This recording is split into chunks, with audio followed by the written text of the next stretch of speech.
discolored your finger? I was cleaning some goat pieces, and I used turmeric to clean it. Do you have cooking gloves? Probably should.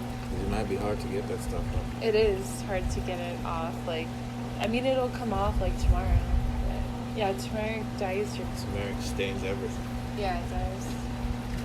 Do you mean you don't find this out? What happened with your last patient? Dragonflies, they still come back. Oh yeah, especially since I mean, at least we have a few plants that kind of like stick out. I think They still have a place to perch, even though that's a weed. It's just an ugly weed. Why don't they perch on rocks? Yeah.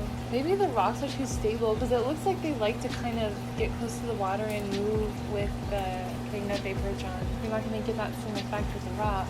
They actually rock, I think, because I know that weed is not moving. Yeah, I think they like the rock. At least they like to feel it. I don't like when they perch on something I'm about to put in my mouth. Oh my god, that's the worst. It's surprising how many homes are being rented out. You would think that a lot of these homes are the actual owners living in them. But the more I visit people, I found out that a lot of people are renting. The last patient I saw was renting. He's been living there for years. Where was your last patient that you saw? Banning. So, I mean... In fact, the last two patients I saw are renting. This one here, I've been seeing for a while here in Oakland. He's renting too. How do you know this? Like, do you actually ask them, like, straight up, just, do you rent around? No, I spark a conversation and it somehow filters through. We're just talking. Okay. Like this guy, he was talking about the fire and how he I'm not leaving this place until the sheriff's knock on the door. And the neighbors over there was trying to tell me that I think we gotta leave, and I said nope, I ain't going nowhere. My sister called. She lives in Maryland, and she said that I could come by over there and stay if I needed to. Even the landlord that good for nothing, he didn't even bother calling. Boom, right there. Okay, I see where. All right. Picked up that he was renting. This landlord probably doesn't even know, because I'm sure the landlord would be worried. It's their property. Probably lives far away. And this guy's across. I found out that they were renting, but I just asked them, hey, do you guys rent here? Sometimes that's all you need. Just ask Sometimes what you I think. feel like that's just like insulting. No, that's So you mean I'm just like, how can you can't just ask somebody that. It's a private business. They might feel offended. It's the culture that we live in. We make the strangest things taboo to talk about. Like common things that we do on a day-to-day that actually are very tied to our life. Right. We make it taboo to talk about. Why is it taboo to talk about sex? I don't know. It's silly. Everybody has sex. And yet it's taboo to talk about. Why is it taboo to talk about money? I should be able to just say, hey bro, how much do you make money per year? We should be able to do that. Well, some people are like, no, because it's gonna look like that's how you measure where they are in life. No, it's just a simple question. It's their guilty Their conscience. It's their guilty conscience that's making them believe. First of all, the people who make the policy, make most of the culture are the famous ones, the wealthy ones. And they feel that guilty conscience tells them that if other people find out how much that they actually have, what their wealth is, that they become a target. That's what Judah was telling me. And I'm like, Judah, nobody gives a shit how much you have. Yeah, okay, you're wealthy, so what? I don't care. I think most people don't care. But okay, there are some bad guys out there. Bad guys are going to be bad guys no matter what. It doesn't matter whether you're talking about your wealth or you think the bad guys aren't going to be able to find out that you're wealthy? that you are wealthy? I think if they really wanted to know, they will. Yeah. You don't need to say anything. Anyway, but you know what we'll comfortably talk about? We'll comfortably talk about violence and shooting. They'll put it on the news day after day how this person was killed and that person was blown up. And that violence, that's what we celebrate here. We don't celebrate spirituality.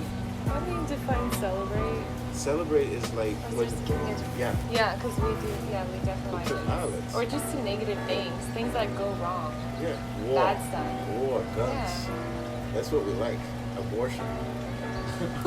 Wow. Death and mayhem. That's what we really like. Yeah, you're right. Tornadoes, hurricanes. We name all the bad stuff, the stuff we're afraid of. They're all coming to get you. Fear. We live off of fear. But there's no need because there's so much good we can live off of. The news good. could be reporting good things. my point.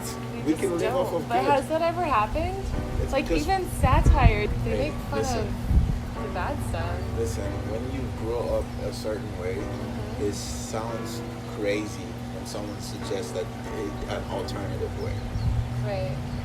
It's crazy that we can live off of good. We can live off of breaking news. This kitten ran across the room.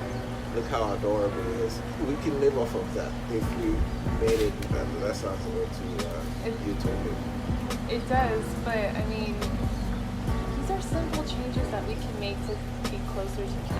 Can you imagine if it were normal to see like positive stories on the news on Right. CNN reporting things like really cute kittens that were just born, Yeah, my point. or like Just reinforcing good. or instead of just talking about like celebrity gossip, maybe we can put stories about how a certain physician or nurse saved a patient. There you go. Talk about how many people didn't die of the flu this year. Right. How about the hero doctors? All the and people hero that got over nurses? it.